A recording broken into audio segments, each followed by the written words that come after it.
China's intensifying patrols of nuclear-armed submarines add complexity to U.S. allies.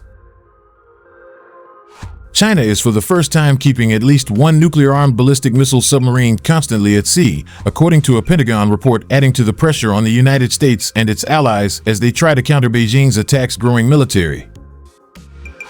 China's military assessment said China's fleet of 6 Jing-class ballistic missile submarines operated almost continuous patrols from Hainan Island to the South China Sea. Equipped with new long-range ballistic missiles, they can reach the mainland United States.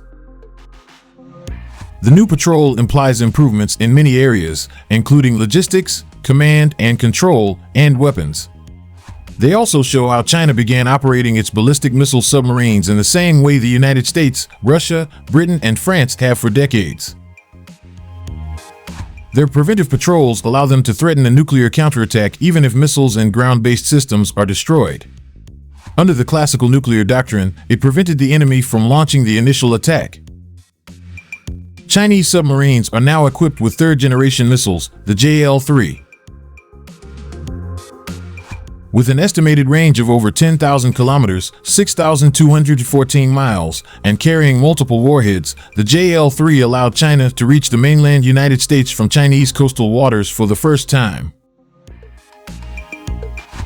Previous reports said the JL-3 was not expected to be deployed until China launched its next-generation Type 096 submarine in the coming years.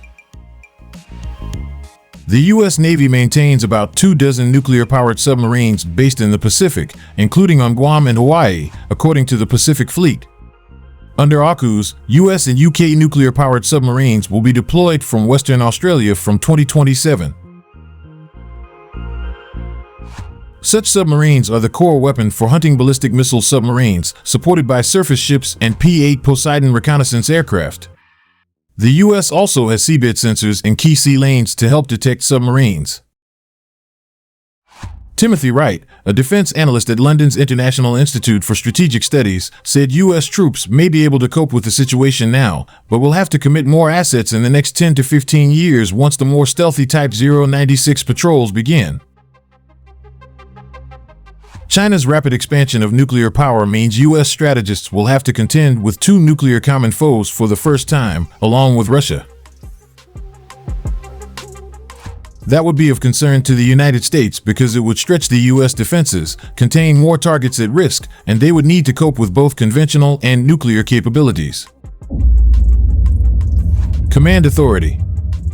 The Chinese Navy has for years been considered capable of deterrence patrols, but problems with command, control, and communications have slowed their deployment. The Jing-class submarines, which are expected to be replaced by the Type 096 over the next decade, are relatively noisy and easy to track. China's military has emphasized that the Central Military Commission, chaired by President Xi Jinping, is the sole nuclear command authority. Hans Christensen, director of the Nuclear Information Project at the Federation of American Scientists, said he believed the command and communications issue remained a work in progress.